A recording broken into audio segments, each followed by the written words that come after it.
Boa noite, irmãos. Vamos abrir a palavra de Deus em Romanos capítulo 3. Romanos 3.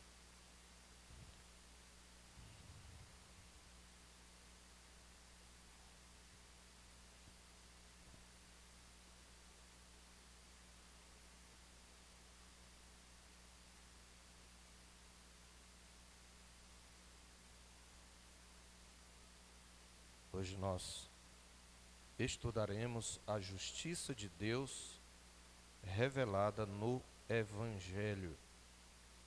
Nós falamos até agora da ira de Deus, que se revela do céu,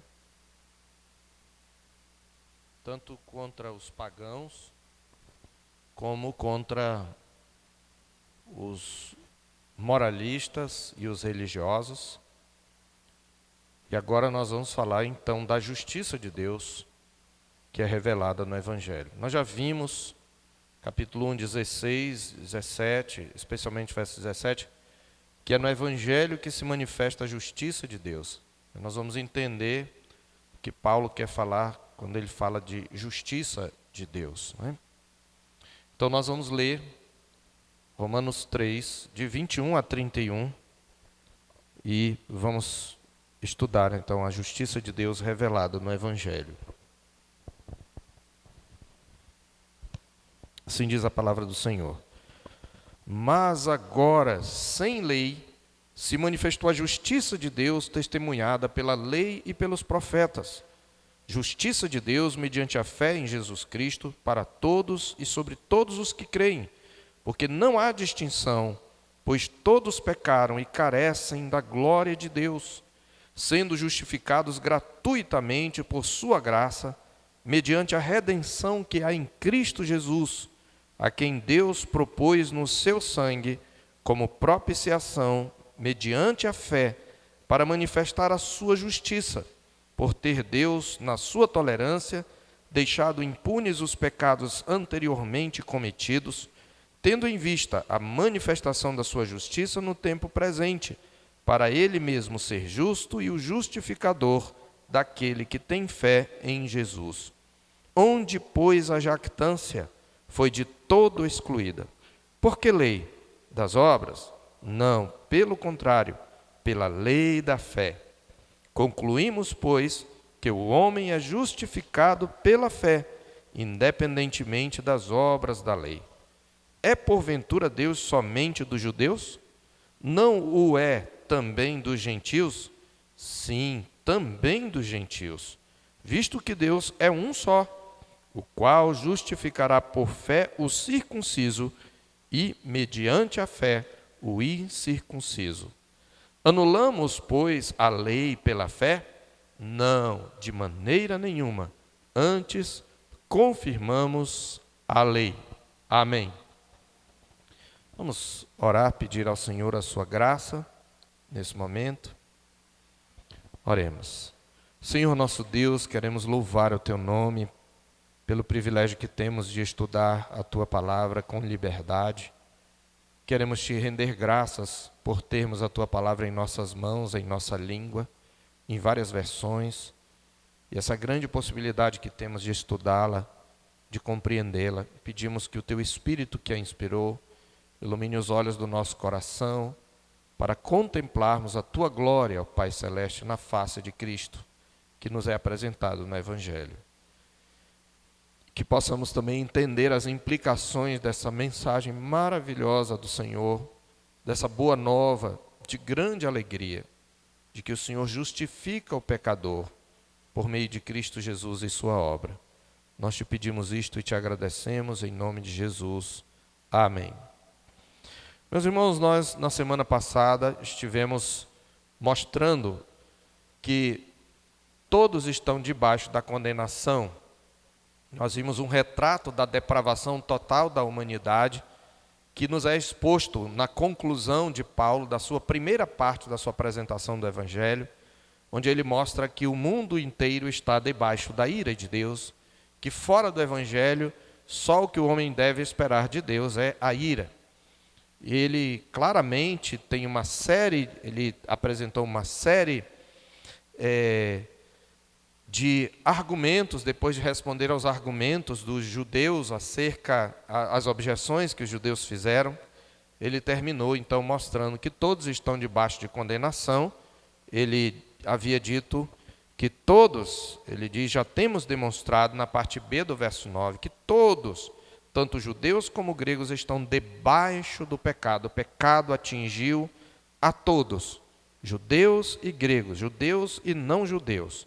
Ele diz, não há justo, nenhum sequer, não há quem entenda, não há quem busque a Deus, todos se extraviaram, a uma se fizeram inúteis, não há quem faça o bem, não há nenhum sequer, a garganta deles é sepulcro aberto, com a língua urdem engano, veneno de víbora está nos seus lábios, a boca eles a têm cheia de maldição e de amargura, são os seus pés velozes para derramar sangue, nos seus caminhos a destruição e miséria, desconheceram o caminho da paz e não há temor de Deus diante dos seus olhos. Nós vimos aqui que os afetos, a vontade foi afetada, o caráter foi afetado, a linguagem foi afetada, a conduta foi afetada e seu próprio sentimento religioso, tudo isso foi afetado. E por isso ele conclui nos versos 19 e 20, dizendo que tudo o que a lei diz, de fato, tudo o que a lei fala, tudo o que ela ordena é com o propósito de demonstrar que todo o mundo é culpável diante de Deus e que ninguém pode alcançar o padrão da justiça de Deus por meio das obras da lei. Ninguém é capaz de satisfazer a justiça de Deus. Ninguém é capaz de se colocar a si mesmo numa posição em que a sua relação com Deus seja restaurada. Ninguém consegue atingir o padrão de justiça que tem de Deus. Então aí vem a pergunta, como então o homem pode ser justificado? Se a religião como tal, né? Lembremos-nos que há uma verdadeira religião, mas a religião vista como um meio meritório de se conquistar a justiça de Deus, se essa religião não consegue me aproximar de Deus, se a moralidade não me capacita a atingir o padrão de justiça perfeito exigido por Deus, como que eu posso ser justificado? É aí que Paulo então entra com esta boa nova, no verso 21. Ele diz, mas agora.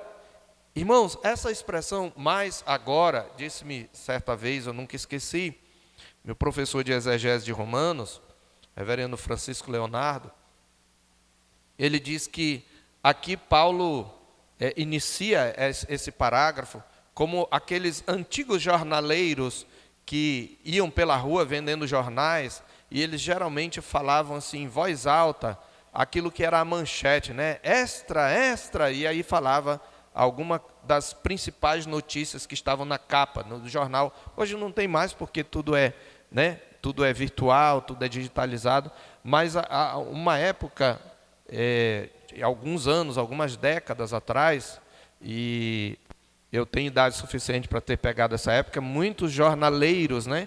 Pessoas que vendiam jornal andavam na rua e eles mencionavam as manchetes. Então, Paulo é como um jornaleiro aqui trazendo uma manchete. Essa expressão, mas agora, é como um brado, exatamente um brado de alegria, um brado em que ele está anunciando agora sim a boa nova.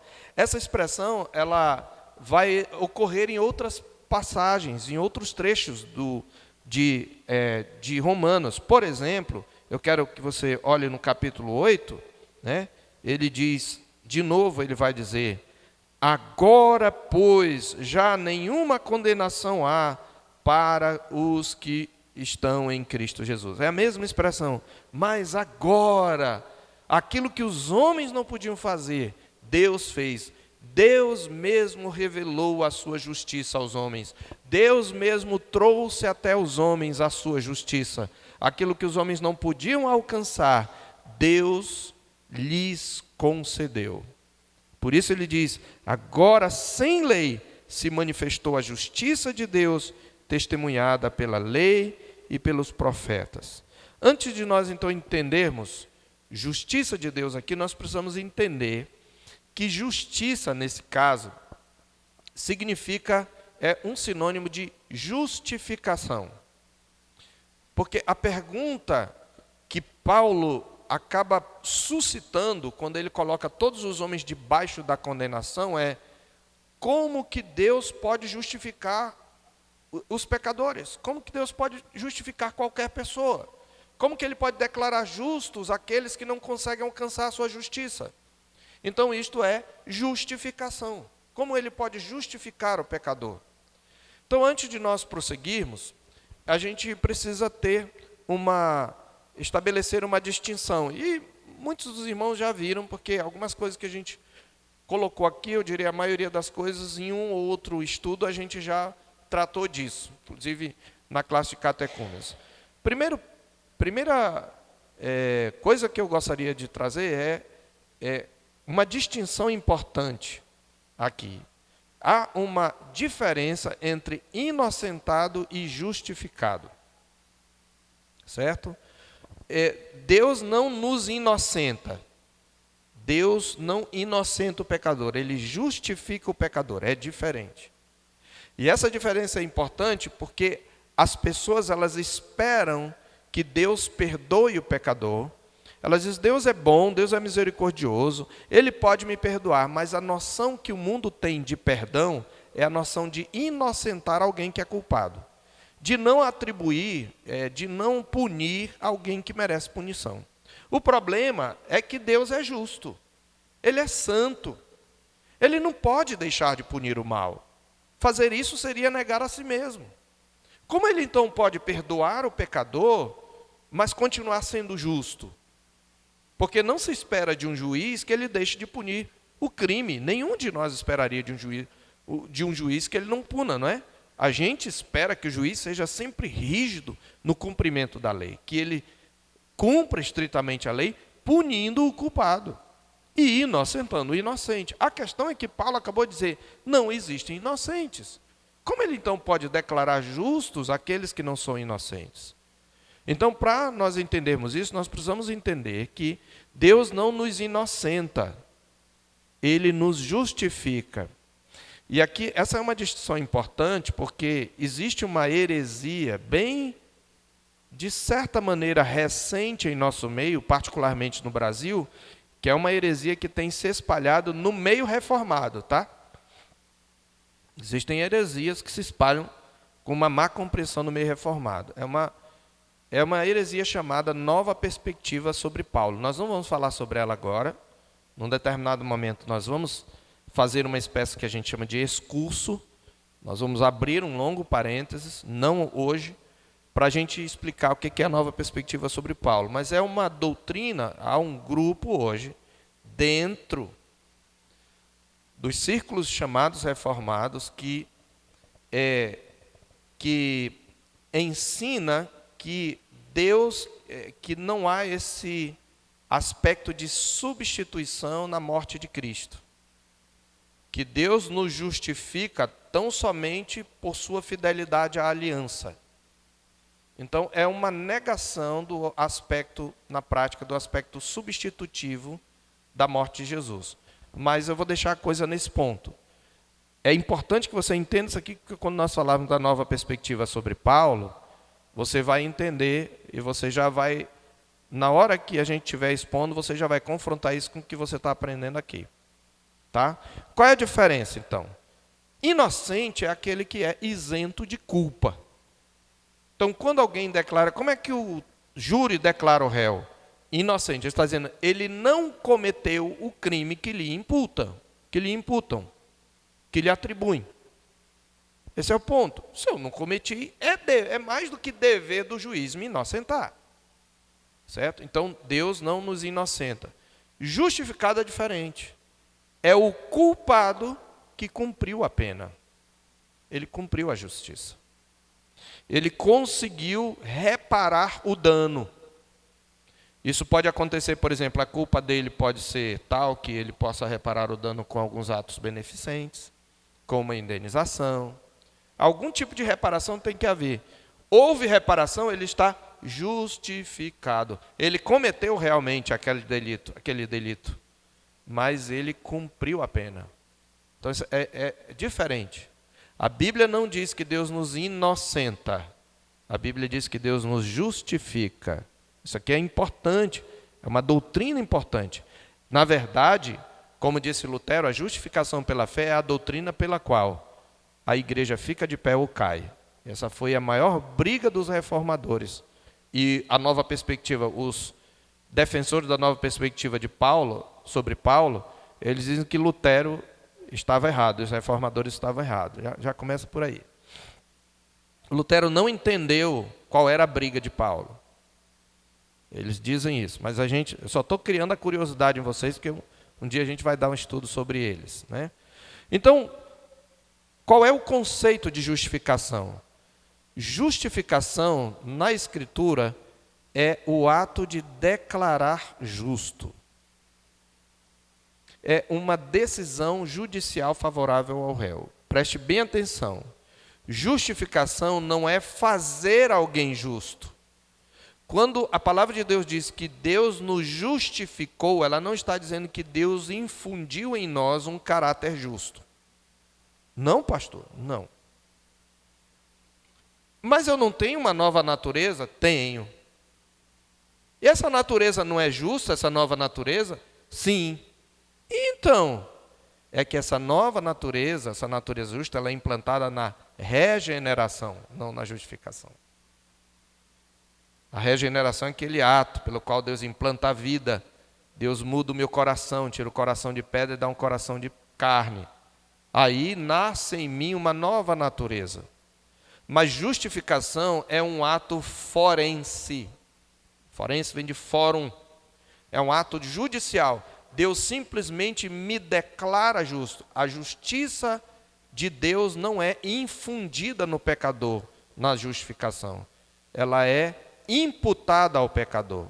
Por que isso é importante? Porque a doutrina católica da justificação, ela define justificação como a justiça que Deus infunde no pecador. Não, eu ainda sou um pecador, mas Deus já me declara justo, mesmo o meu coração sendo injusto. Esse é o ponto, certo? Vamos prosseguir. Como se manifestou a justiça de Deus? Ele diz, mas agora sem lei se manifestou a justiça de Deus. Entenda, justiça é justificação. Como é que Deus justifica esse pecador que não consegue atingir o padrão da sua justiça? Primeiramente, então, isso está embutido aqui uma outra pergunta. Como Deus pôde, ao mesmo tempo, ser justo ou continuar sendo um Deus justo, imparcial, em sua reação ao pecado, e ainda assim justificar pecadores? Esse é o problema, é o grande problema teológico que o Evangelho tenta resolver. Irmãos, essa é a verdadeira pergunta que todo homem honestamente deveria fazer. Porque geralmente o homem faz a seguinte pergunta: se Deus é tão bom, se Deus existe, por que tem tanta maldade no mundo aí? Não é? Assim. Se Deus é bom, por que tem maldade no mundo? Por que tem tanto sofrimento no mundo? Mas a pergunta que o Evangelho responde não é essa. Se Deus é bom e é santo, como é que Ele pode justificar gente como nós? Esse é o problema. A gente diz Deus é bom, mas a gente pensa em bom no sentido de bondoso, generoso. Mas Deus é também moralmente bom. Ele é bom no sentido de que Ele é justo, Ele é reto. Ele é bom e eu sou mau. O que um Deus bom faz com um homem mau? Ele tem que punir. Então, o grande problema que Paulo levanta logo no início, porque, irmãos, só pode haver evangelho se eu primeiro entender que eu estou condenado diante de Deus. Porque a boa nova é para quem sabe. Jesus disse, eu não vim chamar justos, e sim pecadores ao arrependimento. Como é que Deus pode justificar? Bom, primeira verdade que Paulo traz é que a justiça de Deus se manifestou sem lei. Agora, sem lei se manifestou a justiça de Deus testemunhada pela lei e pelos profetas. Essa é uma expressão intrigante do apóstolo Paulo. Então a lei não vale de nada? Sim, a lei de Deus tem que ser cumprida, mas a lei só me diz o que eu tenho que fazer, ela não me dá poder para fazer. A lei não tem o poder de me justificar diante de Deus, ela não tem o poder de me fazer justo. Ela mostra o padrão da justiça de Deus, mas ao mostrar esse padrão da justiça em confronto com o padrão da justiça de Deus, eu percebo que eu não consigo alcançar. Então, a lei não traz até mim a justiça de Deus. Ela diz em que consiste essa justiça, mas ela não me dá poder para satisfazê-la. Por isso, Paulo diz, a justiça que Deus faz foi sem lei, independente de eu cumprir a lei. Deus manifestou sua justiça na minha vida. Segunda verdade que ele diz que, por um lado, a justiça não é manifestada por meio da lei, a lei deu testemunho dessa justiça. Veja, sem lei se manifestou a justiça de Deus, verso 21 ainda, testemunhada pela lei e pelos profetas. A lei dá testemunho do evangelho, é esse o ponto, irmãos. Por isso que a gente não pode fazer essa dicotomia tão radical entre lei e evangelho. Na verdade, a lei, ela é uma espécie de, como Paulo vai dizer em Gálatas, uma espécie de aio, né? Ou de pedagogo que nos chicoteia, que nos mostra o nosso pecado e nos conduz a Cristo. Porque elas nos mostram o nosso estado de desespero e miséria. E a lei, ela dá testemunho, alguns aspectos da lei dão testemunho do evangelho, da justiça de Deus. Ela mesma não nos justifica, mas ela deu testemunho, e os profetas também. De que maneira? Eu não vou ler todas as passagens, mas eu vou mostrar para vocês como que a lei mosaica, ela deu testemunho do evangelho o tempo todo. Alguns conceitos que estão presentes na lei, que vocês que são crentes, principalmente a maioria já de mais tempo, vão reconhecer. Alguns eu vou citar uma passagem, outros não, mas são só conceitos para a gente entender o que Paulo quer dizer quando ele diz que a lei e os profetas testemunharam da justiça de Deus, né? Primeiro, então essa pergunta, como que a lei e os profetas deram testemunho da justiça de Deus? Eu vou me prender principalmente à lei, porque os profetas parecem ser mais claros, mas a lei, alguns conceitos da lei, eles apontam para a justiça de Deus. O primeiro deles é o conceito de expiação. A lei cerimonial, a lei de sacrifícios, né? Ela tinha esse conceito.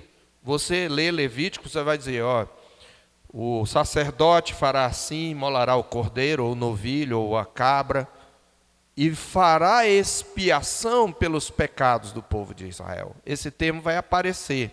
Mas eu quero especialmente que vocês abram, por favor, em Levítico capítulo 15, versículo 16, capítulo 16, do verso 1, a partir do verso 1, porque ali nós temos uma das datas mais importantes de Israel, que é o dia da expiação. Havia vários sacrifícios que eram feitos constantemente para a expiação de pecados, mas havia um dia no ano que era considerado o dia da expiação. Veja, o que é expiação? Não tem nada a ver com olhar, tá? Espiar, no sentido de olhar, é com S, tá, irmãos? Espiar com X é reparar.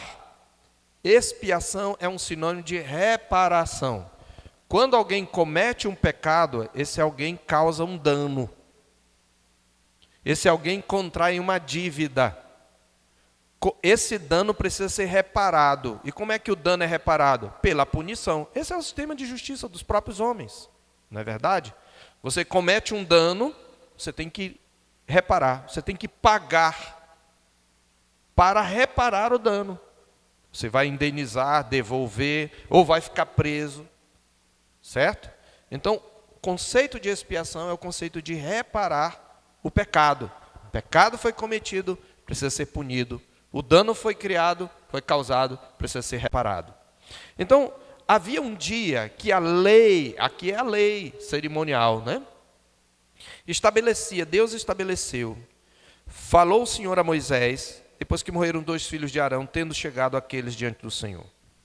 Então disse o Senhor a Moisés: dize a Arão, teu irmão, que não entre no santuário em todo o tempo para dentro do véu, diante do propiciatório, que está sobre a arca, para que não morra, porque aparecerei na nuvem sobre o propiciatório. Vamos entender aqui. O propiciatório era a tampa que cobria a arca da aliança, onde ficava a lei.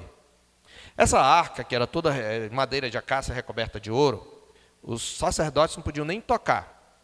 Como é que se carregava? Ela tinha argolas, e aí tinha uns varais, e quando eles iam levantar acampamento, os levitas enfiavam a vara nas argolas, um de um lado e outro do outro, e levantava assim. Não podia tocar. E quando ele disse que o próprio Arão, quem era Arão? O sumo sacerdote, o principal dos sacerdotes. Diz que ele não podia entrar no santuário em todo o tempo para dentro do véu. Você sabe que no tabernáculo tinha o santuário e o santo dos santos. Então, para dentro do véu é no santo dos santos. Todo sacerdote que ia oficiar, ele ia oferecer incenso, ele podia entrar no santuário. É assim, você tem o cercado, que é chamado de átrio, né? Aí você tinha o altar de holocaustos. Esses utensílios que eu estou citando, eles ficavam fora do tabernáculo, que era o templo portátil, né? O altar de holocaustos, onde até o crente, o fiel, podia entrar com o animal, impunha a mão na cabeça do animal, e o sacerdote imolava, espargia o sangue sobre o altar e queimava aquela vítima ali no altar. Depois do altar, aproximando-se mais do tabernáculo, tinha uma grande bacia. Essa bacia os sacerdotes usavam para se lavar antes de entrar no santuário. Aí eles entravam no primeiro véu, que era a cortina, a grossa cortina de linho fino, e eles entravam, só os sacerdotes, levita não podia entrar, e muito menos alguém que não era da tribo de Levi. E os sacerdotes entravam ali, e ali tinha, do lado direito, a mesa dos pães da proposição, 12 pães, cada um representando uma tribo de Israel. Do lado esquerdo, você tinha, de quem entrava, o candelabro de 7 braços, né, que tinha que ficar aceso o tempo todo. E na frente, bem na frente do véu que separava o santo dos santos, tinha um altar de incenso. Ali o sacerdote derramava um incenso aromático, que aquele altar, o fogo, né, queimava aquele incenso, e aquele incenso invadia a cortina para dentro do santo dos santos. Era assim, através da intercessão. E o sumo sacerdote, o próprio sumo sacerdote, não podia entrar nesse segundo compartimento, que é o santo dos santos. Lá dentro tinha uma arca, a arca da aliança, uma caixa de madeira recoberta de ouro, e dentro dela as 2 tábuas da lei, escritas pelo dedo de Deus. E sobre essa arca havia uma tampa chamada propiciatório. A tampa tinha bordas, era uma tampa retangular, e ela tinha bordas. E sobre essa tampa, como uma só peça com ela, havia desenhados 2 querubins, que estendiam as asas como que olhando para dentro da tampa. Essa tampa era chamada de caforet. Os hebreus chamavam de caforet, que vem do verbo kafar, que significa cobrir. Eu estou trazendo isso aqui porque vocês vão entender alguns conceitos na justificação. Então, essa coberta era mais ou menos o seguinte: ele está dizendo que Arão não podia entrar toda hora, porque ali era onde a nuvem de glória estava ali. Só que no verso 3 diz: entrará Arão no santuário com isto: um novilho para oferta pelo pecado e um carneiro para o holocausto. Vestirá ele a túnica de linho sagrada, terá as calças de linho sobre a pele, se cingirá com cinto de linho e se cobrirá com a mitra de linho. São estas as vestes sagradas. Banhará o seu corpo em água e então as vestirá. Da congregação dos filhos de Israel tomará 2 bodes para a oferta pelo pecado e um carneiro para o holocausto. Arão trará o novilho da sua oferta pelo pecado e fará expiação por si e pela sua casa. Arão é um pecador. Também tomará ambos os bodes e os porá perante o Senhor à porta da tenda da congregação. Lançará sorte sobre os 2 bodes, uma para o Senhor e outra para o bode emissário. Arão fará chegar o bode sobre o qual cair a sorte para o Senhor e o oferecerá por oferta pelo pecado. Mas o bode emissário sobre que cair a sorte para bode emissário, o bode sobre que cair a sorte para bode emissário será apresentado vivo perante o Senhor, para fazer expiação por meio dele e enviá-lo ao deserto como bode emissário. A ideia é mais ou menos assim. Ele vai impor a mão e ele vai ser enviado para o deserto. A ideia é, esse bode é como se, simbolicamente, está carregando os nossos pecados para o deserto, levando embora os nossos pecados. A lei está apontando para a justiça de Deus. Uma vítima inocente está levando os meus pecados. Outro é imolado e morre pelos pecados. No verso 11 diz, Arão fará chegar o novilho da sua expiação, como oferta pelos pecados, e fará expiação por si pela sua casa, imolará o novilho da sua oferta pelo pecado, tomará também sobre o altar o incensário cheio de brasas de fogo diante do Senhor e 2 punhados de incenso aromático bem moído, e o trará para dentro do véu, porá o incenso sobre o fogo perante o Senhor, para que a nuvem do incenso cubra o propiciatório que está sobre o testemunho, para que não morra. Tomará do sangue do novilho e com o dedo aspergirá sobre a frente do propiciatório, e diante do propiciatório aspergirá 7 vezes do sangue com o dedo. Então, isso só podia acontecer uma vez por ano, no Dia Nacional da Expiação, quando se faria expiação pelos pecados dos filhos de Israel. Arão adentrava com o sangue daquele novilho, como está aqui, né? Está dizendo que ele adentrará com esse sangue do novilho, ele pegará com o dedo, ele vai ficar diante, aqui está a caixa, o propiciatório, e ele salpicará 7 vezes. Então, aquele propiciatório ficava todo salpicado de sangue. Propiciatório, o nome que eles davam era caforet, a cobertura. Por que o sangue?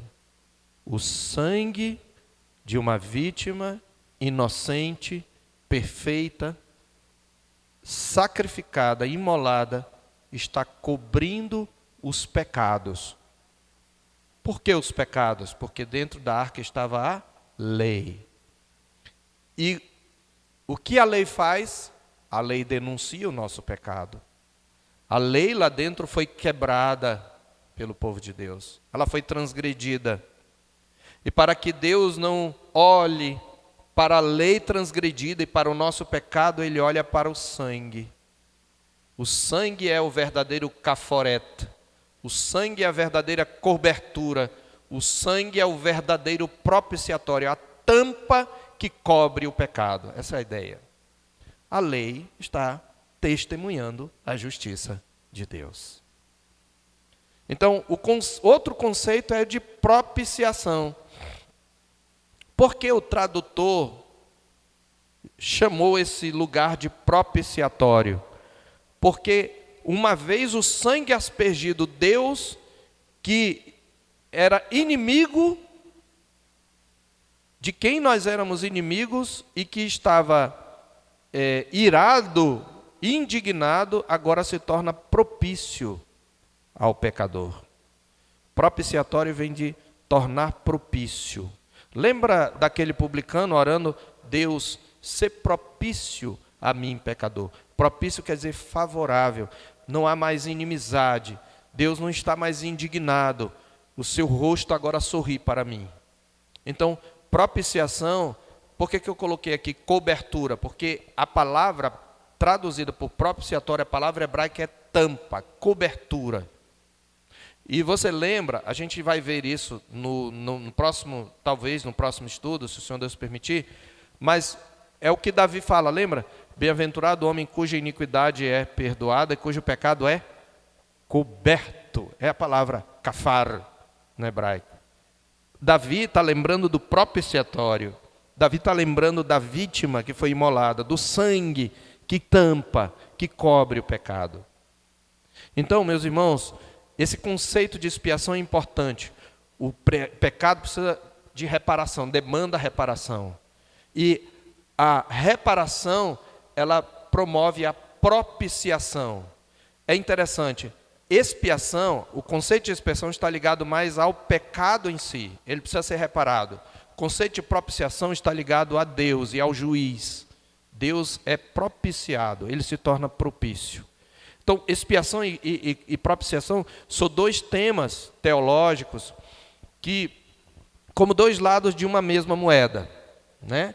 Então, os 2 estão falando de uma oferta que satisfaz a justiça de Deus de um lado, isso é expiação, e torna Deus propício ao pecador, porque sua justiça foi satisfeita. Esse é o outro lado. Ok? Outro conceito é o de substituição.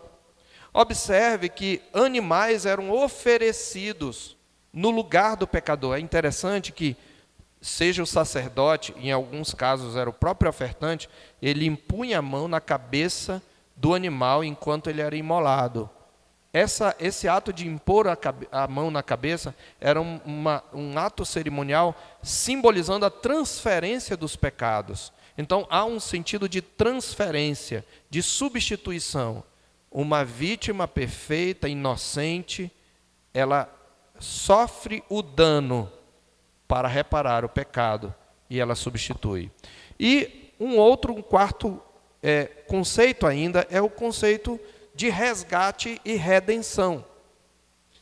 O conceito de resgate e redenção tem a ver com redenção ou resgate, que são sinônimos, é a libertação por meio de um preço pago. E na lei de Israel, por exemplo, havia algumas leis interessantes. Por exemplo, a lei do levirato.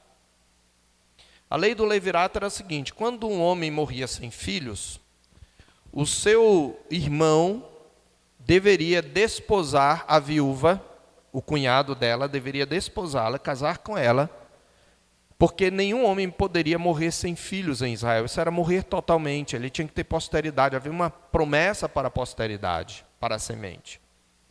Então, qual era o meio de resgatar o nome daquele que morreu sem filhos? Um parente, começando do irmão, mas se não tivesse um irmão, poderia ser um primo e um parente, cada vez mais distante, mas sempre com um grau de parentesco, deveria se casar com a viúva. E o primeiro filho daquele novo casamento, ele seria contado na genealogia do irmão que morreu. Isso era uma forma de resgatar o nome. Certo? Outra coisa, quando alguém, por exemplo, tinha que vender uma propriedade, as propriedades em Israel elas eram vitalícias. Alguém tinha que vender uma propriedade por causa de dívidas. No ano do jubileu, essa propriedade tinha que voltar para ele. E também Deus estabelecia que um parente mais rico poderia comprar de volta aquele terreno e dar para a pessoa em herança. Isso foi o que aconteceu com Noemi. Né? Boaz era parente, pode olhar, ele é um parente resgatador. Noemi vai concluir isso, se não me engano, no capítulo 3. Ele é parente resgatador. Então ele tinha que comprar de volta, recuperar aquilo que foi perdido, mas ele tinha que pagar um preço. Então esse é o conceito de resgate, redenção. Outro contexto ainda, o terceiro e último, que eu posso citar para a gente entender resgate, era o do escravo.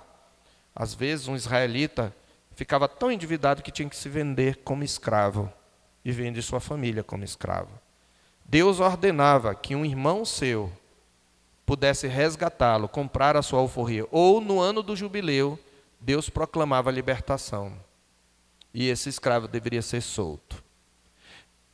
Um preço é pago, e há a libertação da escravidão, a recuperação de um terreno perdido, ou a restauração do nome que havia desaparecido ou que iria desaparecer.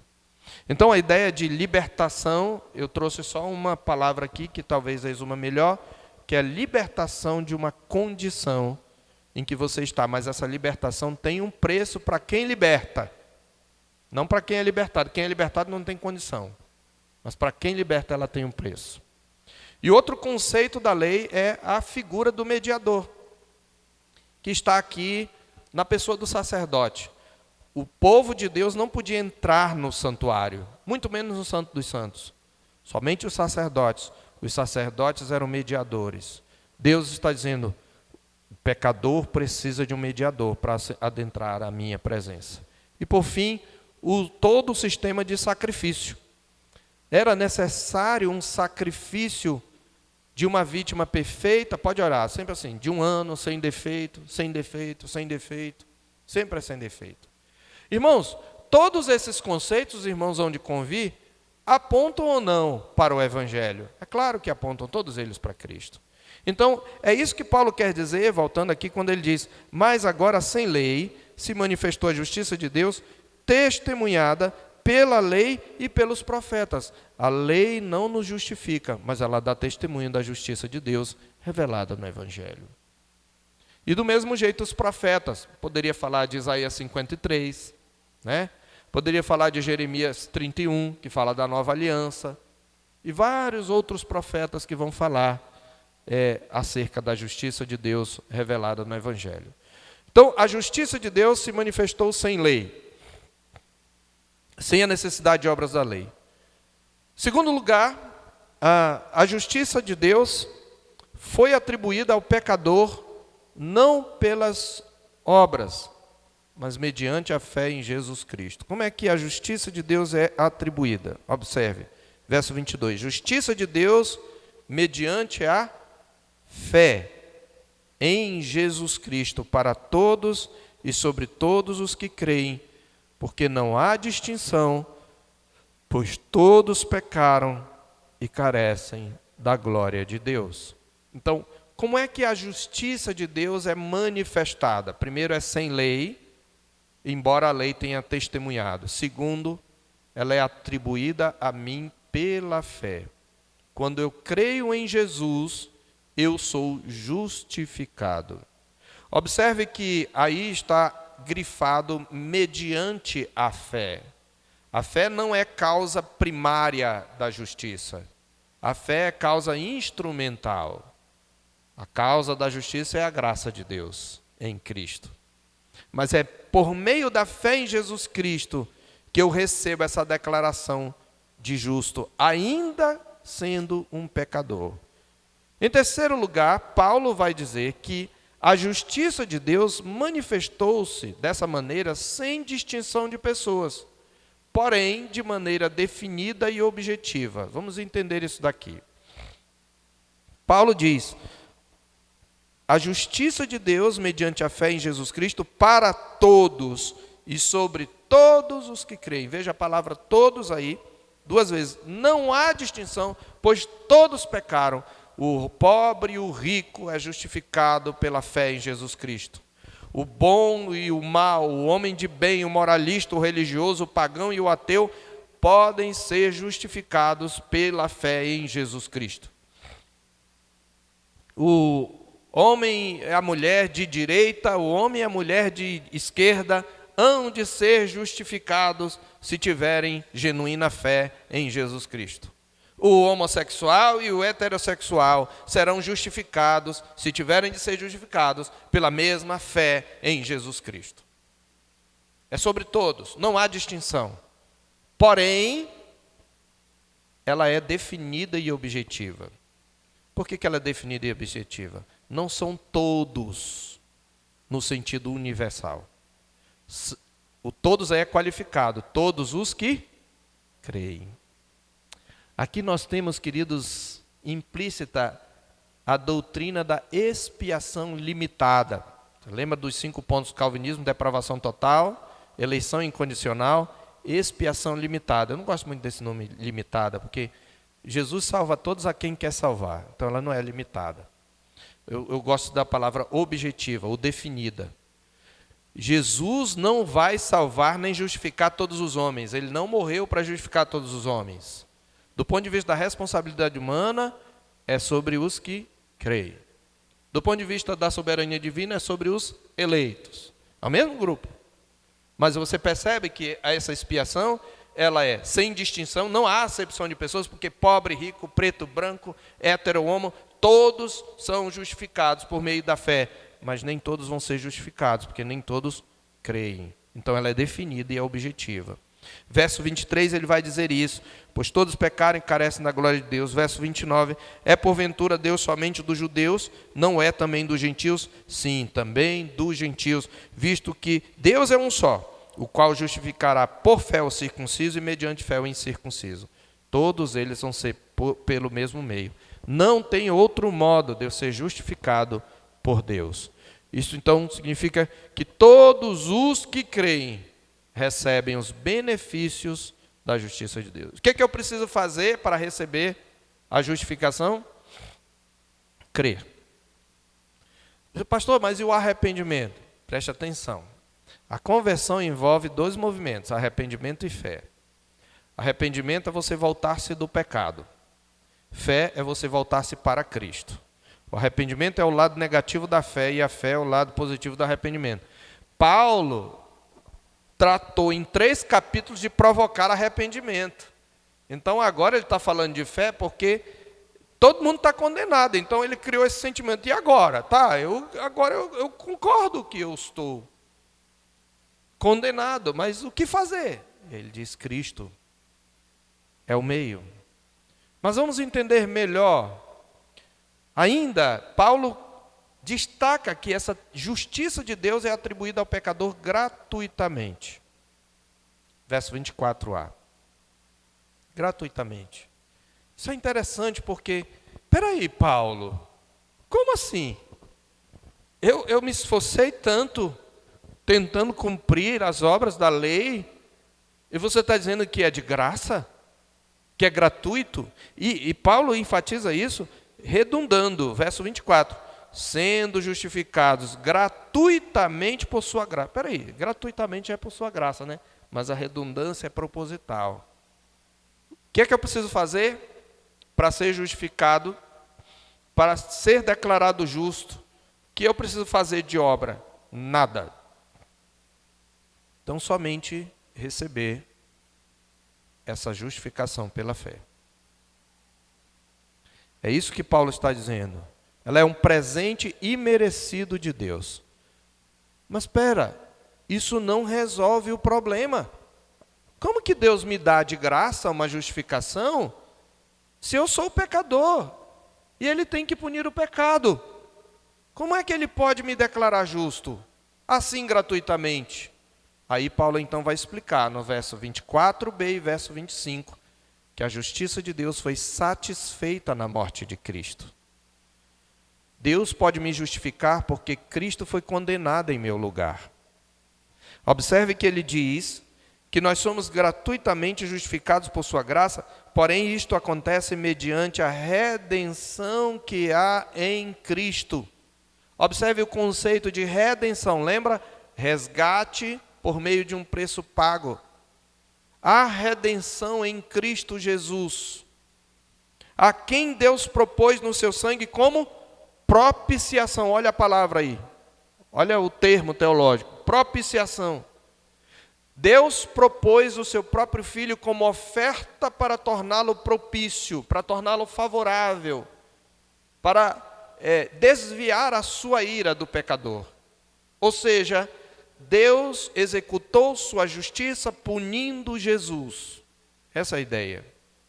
Então nós podemos dizer, meus irmãos, que a morte de Cristo foi sacrificial, porque a morte na cruz é um sacrifício. Por isso que a lei dava testemunho. O sistema de sacrifício era um testemunho da justiça de Deus.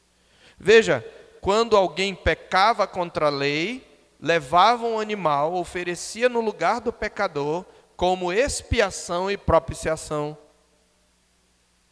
E aqui está dizendo que a morte de Cristo ela foi sacrificial, ela foi substitutiva, ele assumiu o nosso lugar, ela foi expiatória, porque ela reparou o dano causado pelo meu e pelo seu pecado.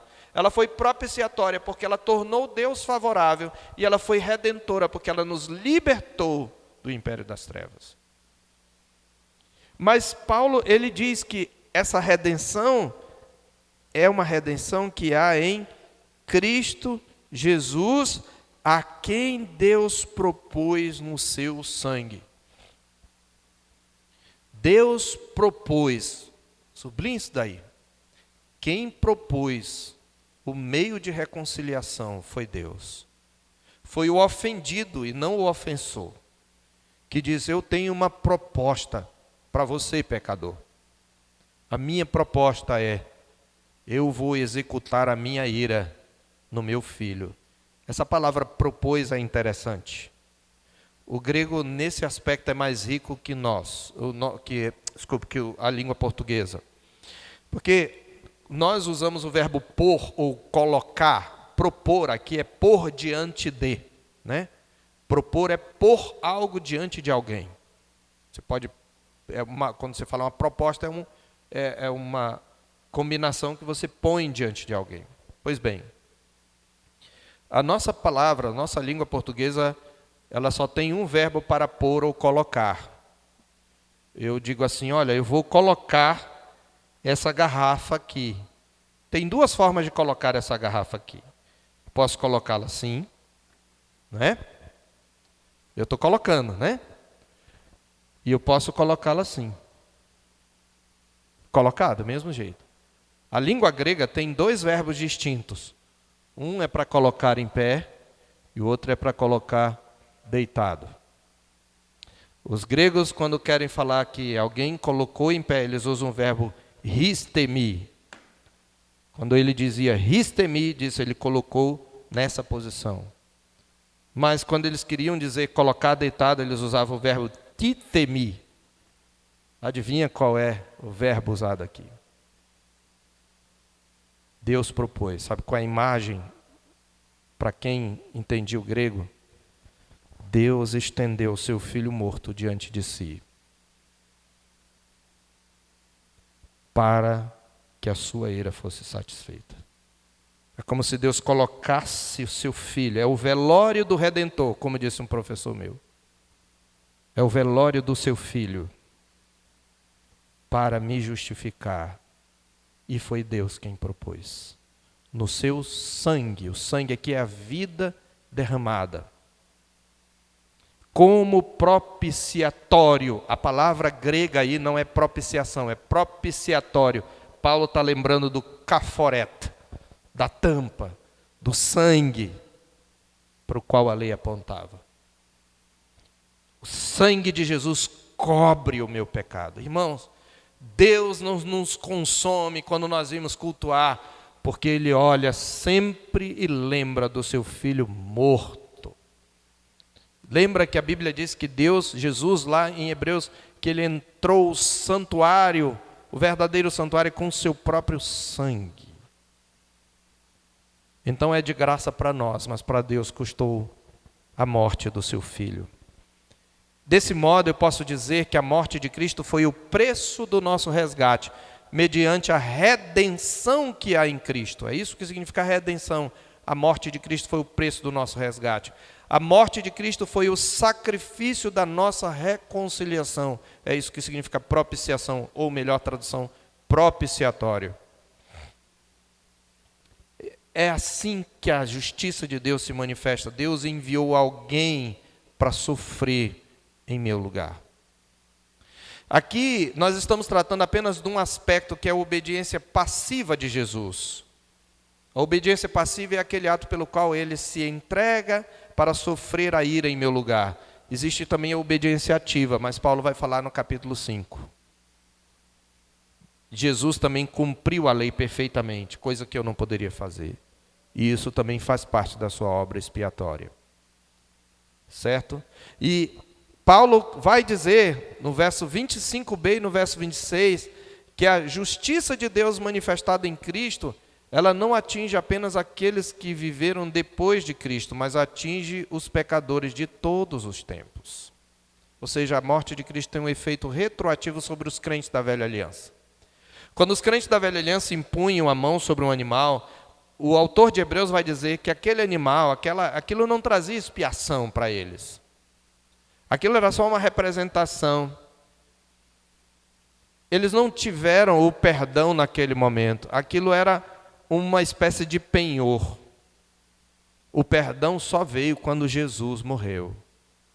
É por isso que Paulo vai dizer, observe aí, Deus propôs a Jesus como propiciação mediante a fé para manifestar a sua justiça, por ter Deus, na sua tolerância, deixado impunes os pecados anteriormente cometidos. Que pecados são esses anteriormente cometidos? Os pecados do povo de Deus cometidos antes da morte de Jesus. Então, essa palavra tolerância traz a ideia de suportar. É a mesma palavra que fala suportar uns aos outros. Deus suportou, Deus reteve a sua ira, reteve o seu juízo. Mesmo quando Deus descia com fogo lá sobre o povo de Israel, mas aquilo não era a ira de Deus inteira derramada sobre eles. Mas Deus reteve a sua ira, os pecados cometidos tendo em vista a manifestação da sua justiça no tempo presente, isto é, através de Cristo, para que ele fosse, ao mesmo tempo, justo, porque puniu o pecado, mas justificador do que tem fé em Jesus. Aqui você tem a resposta. Como Deus pode ser justo e ainda assim justificar o ímpio? Deus propôs um sacrifício substitutivo. Deus propôs uma oferta vicária, esse é outro nome para o sacrifício substitutivo, né? A morte de Jesus foi vicária, quer dizer, foi substitutiva. Isso nos leva então à aplicação com a qual nós concluímos. Paulo vai nos mostrar que a justiça, a manifestação da justiça graciosa de Deus, ela tem algumas implicações para nós. Primeiro, ela exclui todo motivo de glória pessoal. Verso 27. Onde, pois, a jactância? O que é jactância? É a gabarolice, a pessoa que gosta de se gabar. O judeu dizia, não, eu cumpro a lei. O moralista pagão diz, não, eu tenho uma vida moral, eu não sou como esses aí, né? Trazendo para nós aqui o de direitos, eu sou conservador. Toda essa jactância, todo esse orgulho foi de todo destruído. Exclui todo motivo de glória pessoal. Eu fui salvo porque Cristo morreu por mim. A gente às vezes dá um jeito, nosso coração dá um jeitinho de colocar sobre nós. Por que você tem certeza da salvação? Porque eu aceitei Jesus. Por que você é salvo? Porque eu aceitei Jesus. Essa resposta não está correta. Por que você é salvo? Porque Cristo morreu por mim. Quando você fala isso, você já está demonstrando a fé que justifica. Mas é assim que a fé fala. Porque sendo eu pecador, Cristo morreu em meu lugar. Por isso eu tenho certeza da salvação. Ele diz que ela foi excluída por que lei? Aí aqui Paulo usa um jogo de palavras, né? Ele já está usando o termo lei de um modo mais livre. Pela lei das obras? Não. Pela lei da fé. É meio que uma ironia. É pela fé. Eu não tenho esperança em mim, eu não tenho justiça em mim, não tem nada de bom em mim, mas eu olho para aquele que me vestiu com a sua justiça, que carregou os meus pecados na cruz. Então eu não tenho nenhum orgulho em mim. Não tenho por que me orgulhar. Segundo, a manifestação graciosa da justiça de Deus deve nos motivar à gratidão. E aqui eu vou usar outras passagens. 1 Timóteo 1, de 12 a 17. Paulo, testemunhando a Timóteo, fala, sou grato para com aquele que me fortaleceu, Cristo Jesus, que me considerou fiel, designando-me para o ministério, a mim, que no outro tempo era blasfemo e perseguidor e insolente, mas obtive misericórdia, pois o fiz na ignorância, na incredulidade. Transbordou, porém, a graça do Senhor Jesus e o amor com fé. Fiel é a palavra e digna de toda aceitação, que Cristo Jesus veio ao mundo para salvar os pecadores, dos quais eu sou o principal.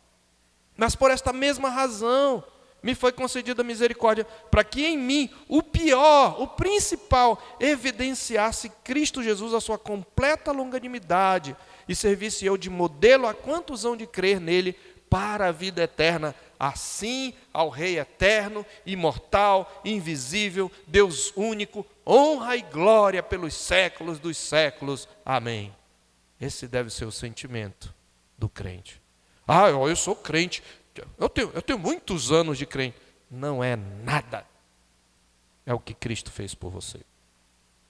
Em terceiro lugar, a manifestação graciosa da justiça de Deus deve nos motivar a nos perdoarmos uns aos outros. Irmãos, nós entendemos o que é graça.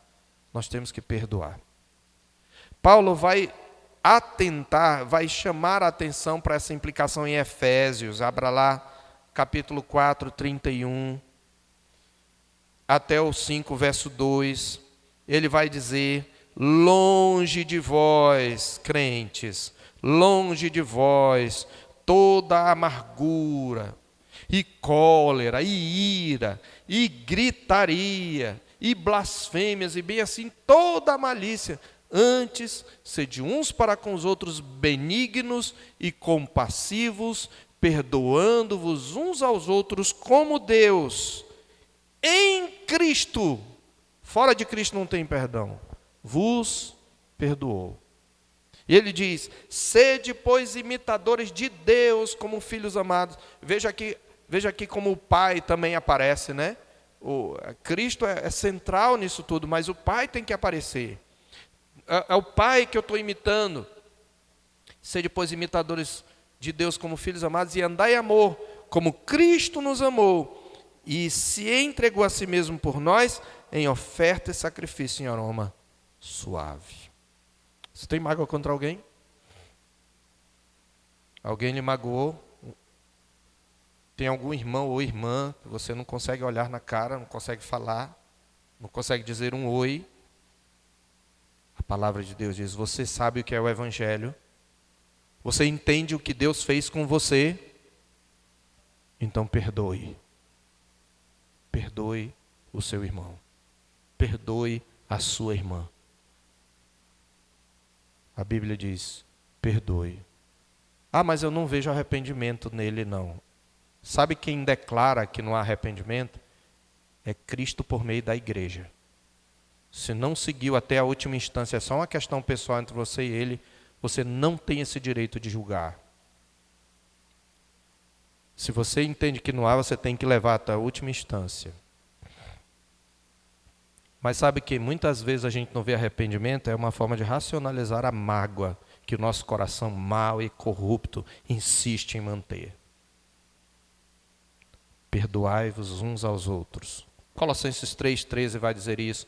E Mateus 18 é aquele trecho do credor incompassivo, que os irmãos conhecem, nós não vamos ler. E, por último, a manifestação graciosa da justiça de Deus deve nos levar a ter orgulho do Evangelho. Nós não devemos nos orgulhar de nós, mas nós devemos sim nos orgulhar de Cristo e do Evangelho.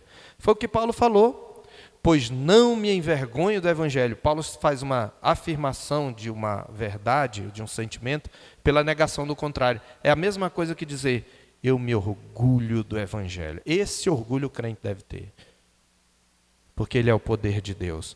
E é claro que se eu tenho orgulho do Evangelho, eu vou querer contar. Você não gosta de contar, aquele que tem orgulho, né?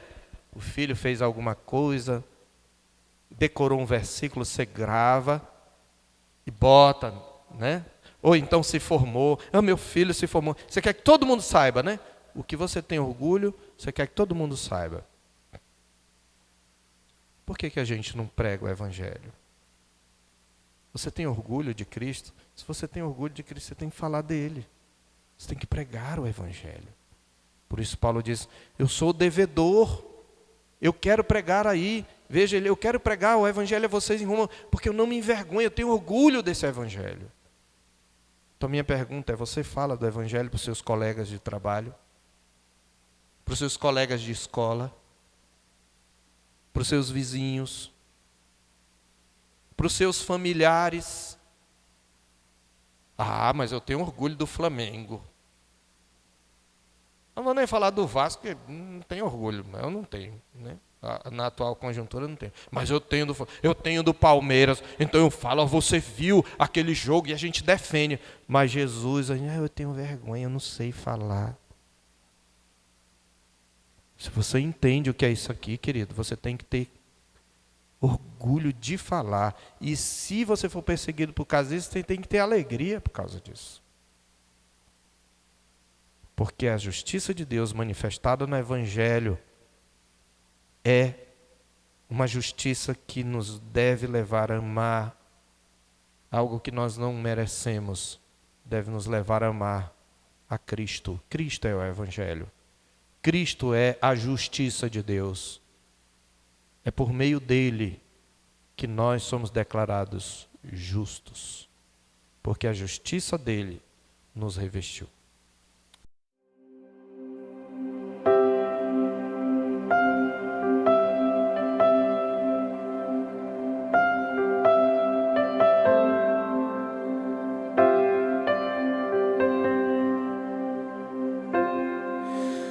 Tu és bem-vindo aqui.